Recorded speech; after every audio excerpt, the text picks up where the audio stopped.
So I guess I'm feeling particularly masochistic this lovely morning. It's 12:23 in the morning, and tomorrow is my day to not have class at 9 a.m.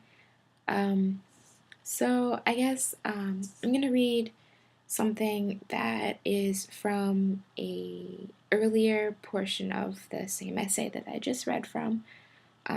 It's a video entitled Excerpts because that section didn't really have a title. It was sort of a concluding little bit.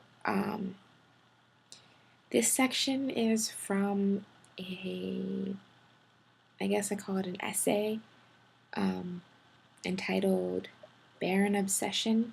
Um, this essay falls pretty late in the full 37 and a half page paper.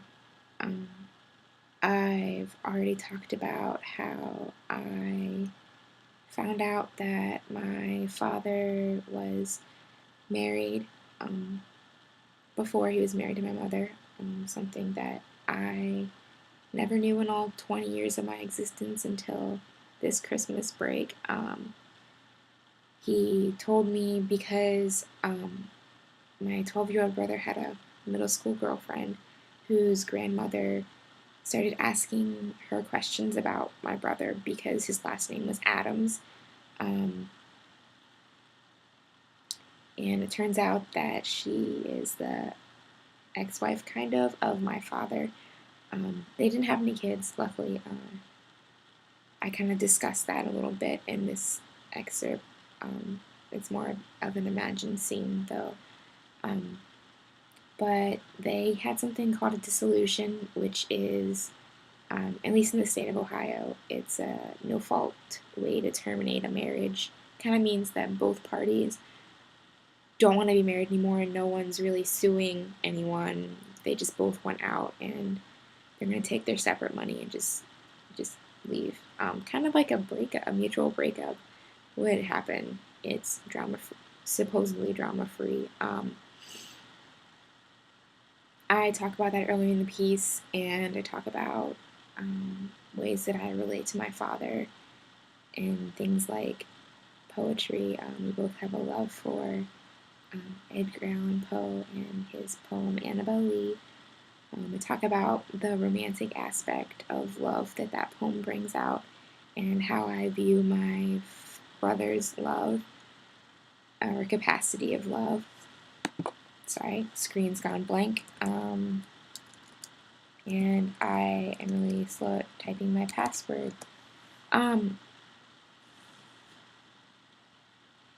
then I kind of move into this section where I try to figure out exactly what my father's past was, because I felt such a connection to the way he loved and the way I love, and finding out that he was married before kind of just sparked this whole curiosity.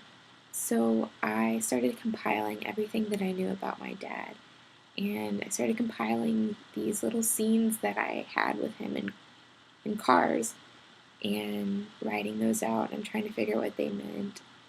And then I started to realize that, at least with the majority of the guys that I've dated, I've had some pretty intense scenes in cars with them, or things that trigger a lot of memories that have happened in cars with them. And I kind of go through and discuss that.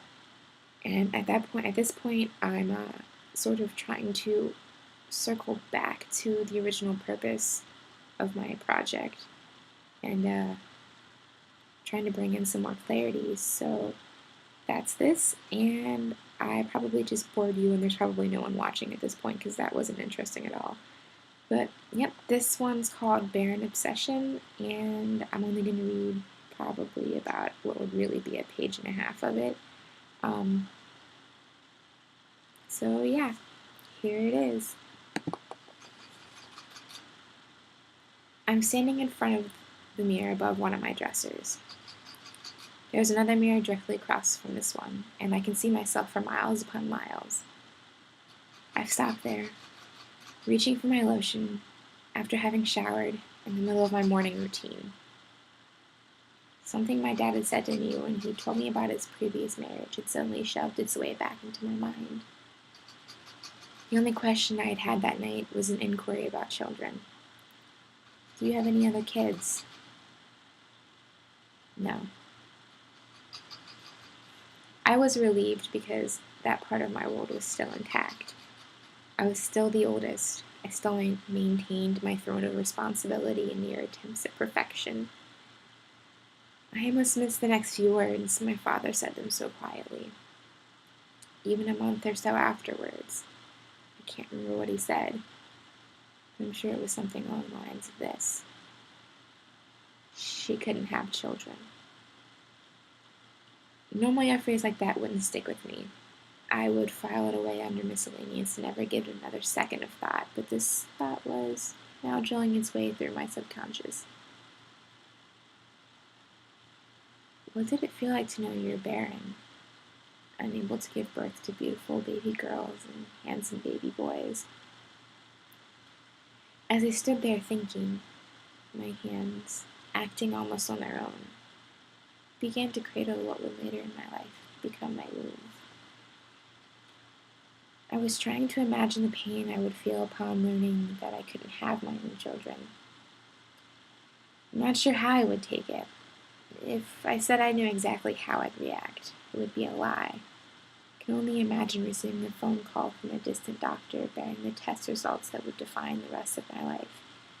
From there on out, it would either be, "You're fine, you can bear children," and I would continue to paint nurseries and buy clothes and toys, or would start out with an insincere "I'm sorry," and I would know at that moment, drop the phone, and wail. I'd wander through my house, collecting the things I had purchased in preparation for the baby in a large black garbage bag, avoiding the room that I had painstakingly painted purple for a girl and orange for a boy. I wouldn't enter that room for days, maybe even weeks. I would leave the garbage bag at the curb, even if it wasn't trash day, because I wouldn't be able to stand having those constant reminders in my home. I would avoid the truth at all costs, distancing myself from my lover, my family, everyone. I'd wander through my days searching for the lost purpose for which I had spent my whole life preparing. I'd probably sleep with the blankets and stuffed animals I had purchased for the baby, hoping to give him or her a safe place to return to when the world became too heavy to breathe in. Retrieving them from the garbage bag that I had set on the curb, the same garbage bag that I knew my lover had hidden in our garage, hoping that I would one day be able to look at the purchases again. And then one day I would be carrying an orange, perhaps an apple, and I would walk past the open door of the nursery.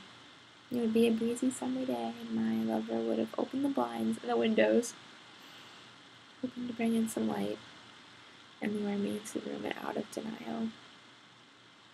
I'd accidentally drop the orange, and it would roll into the room, and I would enter without even thinking. And then I would look up and see the cheerful paint and the cute animals applied to the walls, and I would hate myself.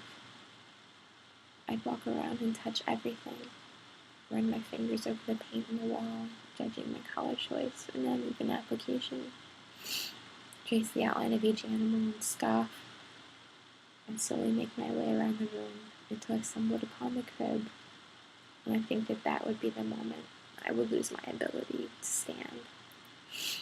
I'd slump against the wall, hands pulling at my hair, eyes hot, waiting for the tears. But they wouldn't come. I'd slide down the wall and lie on the floor next to the crib and recite my favorite phrase from the book that my father read to me as a child. "I'll love you forever and like you for always. As long as I'm living, my baby you'll be." I lay there for hours, promising my never to be born children, that I'd always love them, that any child I adopted would never take their place in my heart.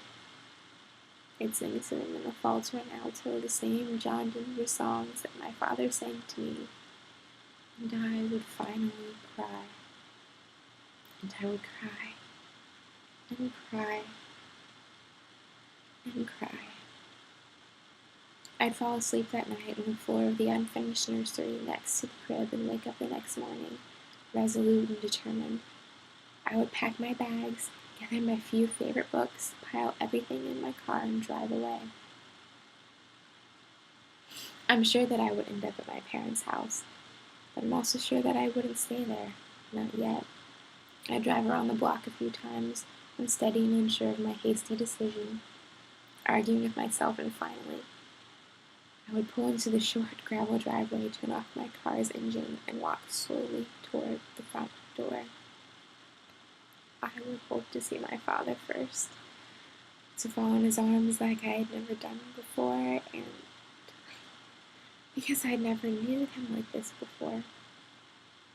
And my mother would see me, and she would nod and wrap me up in her arms and whisper things like, "I know, honey, I know. It'll be all right." And that night I would sleep on the couch in the living room, the same couch I was sitting on when I learned of my father's first marriage. And I would stare at my phone, at all the ignored calls and texts, and know that I wasn't the same person who loved him. I love her. And I would know that I could never love him the same way again. And I would fall asleep that night with an unsure future and an all too familiar constricting pain in my throat of all the tears I would refuse to cry.